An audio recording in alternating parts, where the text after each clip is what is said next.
Alrighty then. Hey everyone, this is Pavlina from Pavlina's Kidz Place. I'm on location in Jacksonville, Florida at Jackrabbit, and I'm on the tour bus with an awesome band, Allstar Weekend. Hello. Hey, how you doing? How's it going? Thanks for having us. Yeah, thank you so much for coming on our bus. Yeah, well thank you. So how are you guys? We're good. We actually just... Yeah, it's a little chilly here, I mean, we are in Florida, so we expected it was going to be really hot. Coldest tour I've ever experienced, actually. Yeah, it was cool. We actually just met a bunch of the fans. We had a VIP meet and greet. And now we're just on the bus, doing a couple interviews, and then going to play a show. Our Christmas decorations? Yeah. Nice bag one? And nice back. Holiday decorations. Yep. Happy Halloween. You can start on the Christmas tree. Okay. So, can you guys introduce yourself, what instrument you play, and what you think girls think is, like, totally awesome? My name is Michael, and I play drums, and I think, I know girls like everything about me, you know, my face, personality, body, my humor, hats, yeah, swag. Yeah, pretty much everything. My name is Nathan, I play guitar, and I think girls like... girls like boys. My name's Cameron, I play bass, and I don't know what girls like. My name's Zach. Go down the list, Zach, go down the list. I sing. That's all I do. No, one more. No. Couple more. Triangle. Triangle, harmonica, drum, background vocals. Mines. Yeah, I'm multi-instrument. But he actually does play the harmonica. And what do girls like about you? And, girls think it's cute when I talk and no one hears me talk. I hope they do.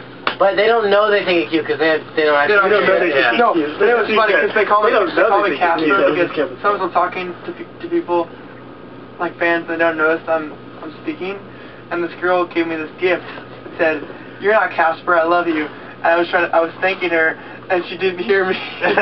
Happens. I can go for a steak dinner right now.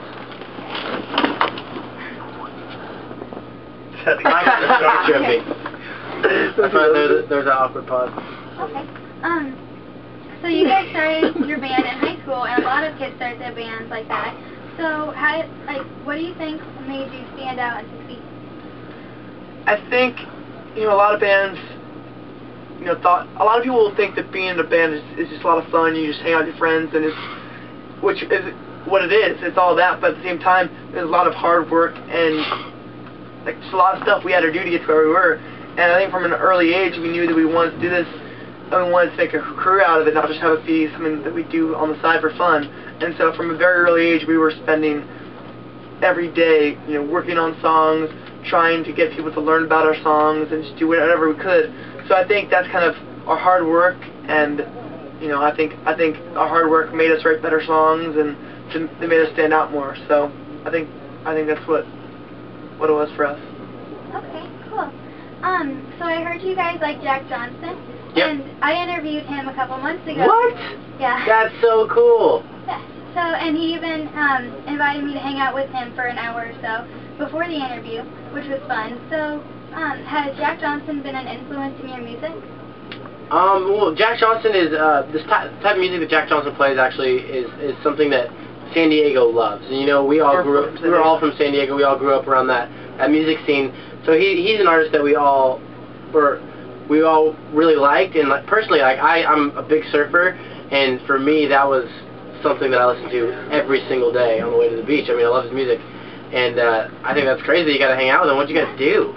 Well, while he was thanking all of his beach supporters and everything, he was hanging out with me and he was asking me different questions. That's so cool. He's such a cool guy. Yeah.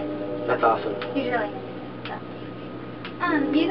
You guys have been touring all across the country.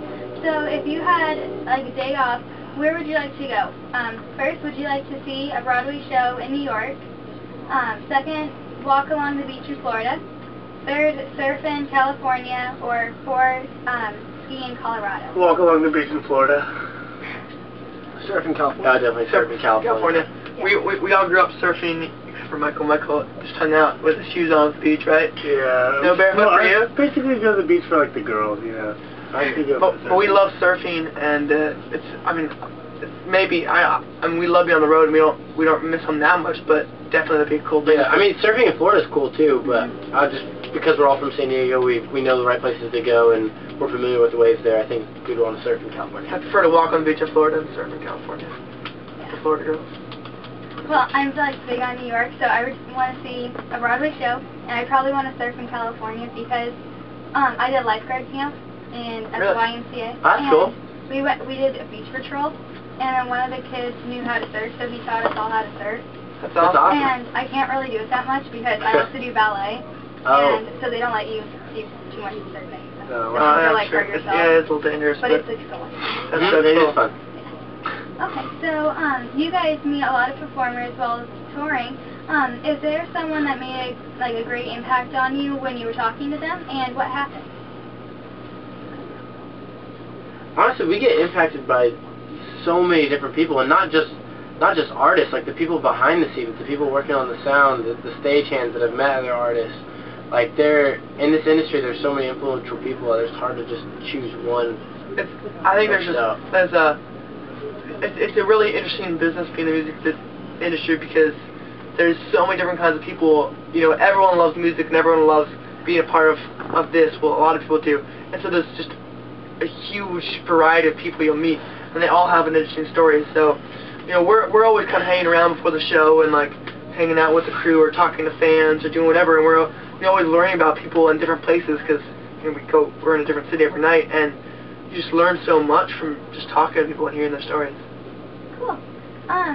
So everyone has something like an embarrassing moment while performing on stage or around people. What was yours, and did you ever feel discouraged, and how did you keep going? Because sometimes kids give up. Well, I'm sure this question is probably directed at me because I have them every night. Not too long ago, I was skipping or doing something stupid on stage, and I was going up to Michael's drum kit on his drum riser, and I tripped and fell on top of his entire drum kit and broke 2 of my strings on my bass. And to me and to Michael, the moment lasted for like 5 minutes. We were staring at each other's eyes for eternity. His most embarrassing moment was my most embarrassing moment. Yeah. For us as a whole band. Yeah. It hurt deep down. But only realistically it lasted for like 2 seconds. Like I watched it on film and it was a 2-second thing. It was less than 2 seconds. Yeah, it was less than 2 seconds. It was like a bounce, but to me it was the scariest thing ever. And I just played it off and laughed at myself because I thought it was funny. Like I'm sure the whole crowd did. And just kept playing. That's the nature of playing live shows, though. There's so much that goes into a live show, and there's, the production and all the sound, all the cables, everything. Something is bound to go wrong every once in a while, like Kidz stock. And there's always these shows where, just something messes up, and it's hard when you're on stage. It's embarrassing, but I've always noticed that, whenever you have a bad show, and I'm definitely hard on myself, and it sucks when you have a bad show, but the show after that is always great. You always pick your feet off the ground and kind of redeem yourself, and that's always exciting, to be able to redeem yourself and play a great show after not so great a show. Okay. So when you guys are in the tour bus going from city to city, what do you guys like to do? We like to watch movies, play video games, sleep, talk to girls, practice, talk to girls, practice guitar, go on the internet and watch YouTube videos. A lot of sleeping and a lot of eating. A lot of movies. The thing is, we don't really have that much time off because we're working from the time we get up till the time we go to bed most days, doing interviews, playing shows, doing meet and greets, going to high schools, talking to kids. It's just a really hectic schedule. So the few minutes we have, we're trying to rest and get ready for the next thing we have to do. Okay, that's cool. So if you guys could be superheroes, which one would you be and why?